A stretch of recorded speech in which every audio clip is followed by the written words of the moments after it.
আজকে নতুন একটা ভিডিওতে আপনাদেরকে স্বাগতম। ভিডিওটি শুরু থেকে শেষ পর্যন্ত দেখতে থাকুন, অনেক গুরুত্বপূর্ণ তথ্য থাকবে। বোরিং এর ভিতরে 3-4 সাইজের 3টি পাইপ নামাবো। প্রথম পাইপটি নামানো হলো, আপনারা দেখতে পাচ্ছেন। এর দ্বিতীয় পাইপটি প্রথম পাইপটির সাথে সংযুক্ত করে নিচে নামিয়ে দিব।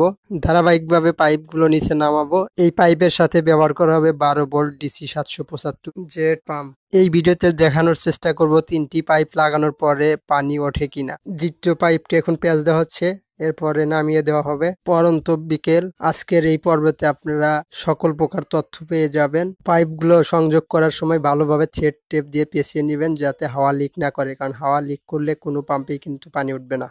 এই বিষয়টি আপনারা খেয়াল রাখবেন। 3-4 সাইজের 3টি পাইপ ব্যবহার করলে আপনারা 2টি 3-4 সাইজের সকেট ব্যবহার করবেন। এবার 3 নাম্বার পাইপটি এনে দ্বিতীয় পাইপটির সাথে সংযোগ করে দিব। তৃতীয় পাইপের সাথে পাম্পটি লাগানো আছে। পাইপটির মাথায় পাম্পটি লাগানোর কারণে পাইপটি বেঁকে যাচ্ছে। দ্বিতীয় পাইপটির সাথে এখন তৃতীয় পাইপটি প্যাচ লাগাবো।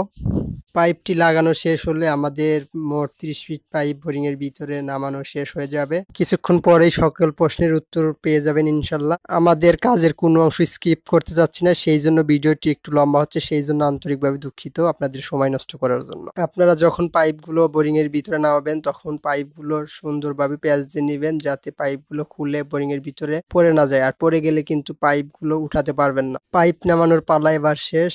যে বোরিং এর ভিতরে আমরা পাইপগুলো নামালাম, এই বোরিং এর সাইজ 4 ইঞ্চি, আর সেই ক্ষেত্রে পাম্পটি কিন্তু ভিতরে চলে যাওয়ার একটা সম্ভাবনা আছে। সেই ক্ষেত্রে অবশ্যই আপনারা যখন নামাবেন সতর্কতা অবলম্বন করবেন। বোরিং এর পাশে পুরাতন একটি ভ্যানের ব্যাটারি দেখতে পাচ্ছেন। এই ব্যাটারি দিয়ে আমরা এই পাম্পটি চালানোর চেষ্টা করব। অপেক্ষার পালা শেষ, এবার পাম্পটি ব্যাটারির সাথে সংযোগ দিব। দেখতে পাচ্ছেন পানির গতিবেগ। ছোট্ট এই পাম্পটি 30 ফিট নিচ থেকে পানি তুলতে সক্ষম, আপনারা দেখলেন। ভ্যানের ব্যবহৃত পুরান একটি 15 কেজি ওজনের ব্যাটারি দিয়ে আমরা এই পাম্পটি চালাচ্ছি। সূর্যের আলোর সাহায্যে 200 ওয়াট সোলার প্যানেল দিয়ে সকাল 9টা থেকে বিকাল 5টা পর্যন্ত এই পাম্পটি চালাতে পারবেন। এই পাম্পটি প্রতি মিনিটে 20 থেকে 25 লিটার পানি সরবরাহ করে থাকে। এই পাম্পটি একটানা 7-8 ঘন্টা চালাতে পারবেন নিরবিচ্ছিন্নভাবে। এটি একটি ভ্রাম্যমাণ পাম্প, সহজেই এক স্থান থেকে অন্য স্থানে নিয়ে ব্যবহার করতে পারবেন। পাম্পটি সহজেই বহুমুখী কাজে ব্যবহার করতে পারবেন। ছোট্ট এই পাম্পটির সাহায্যে যে কাজগুলো পরিচালনা করতে পারবেন, যেমন ধানের চারার জমিতে সেচ প্রদান করতে পারবেন, ঘাসের জমিতে সেচ দিতে পারবেন, ছোট কৃষি খামারে সেচ দিতে পারবেন, গৃহস্থলী কাজে ব্যবহার করতে পারবেন। এছাড়া আরো রয়েছে এই পাম্পের নানাবিধ ব্যবহার।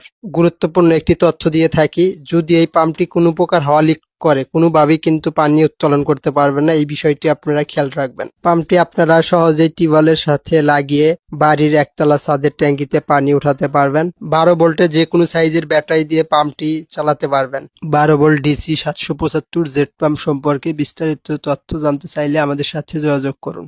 দেখতে পাচ্ছেন পানির গতিবেগ শুরু থেকে শেষ পর্যন্ত একই অবস্থায় আছে। এই পাম্পটি আপনাদের লাগলে আমাদের কাছ থেকে অর্ডার করতে পারেন। অর্ডার করার সিস্টেম 120 টাকা ডেলিভারি চার্জ অগ্রিম নিয়ে থাকি, বাকি টাকা পণ্য হাতে পেয়ে পরিশোধ করতে পারবেন।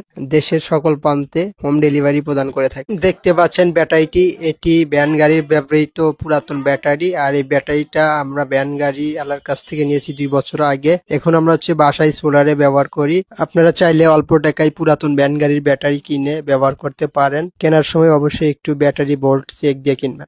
আমাদের কাছে সকল প্রকার সোলার পণ্য পাবেন। এতক্ষণ ভিডিওটি ধৈর্য সহকারে দেখার জন্য অসংখ্য ধন্যবাদ। ভালো থাকবেন, সুস্থ থাকবেন। দেখা হবে অন্য কোনো ভিডিওতে নতুন কোনো বিষয়ে।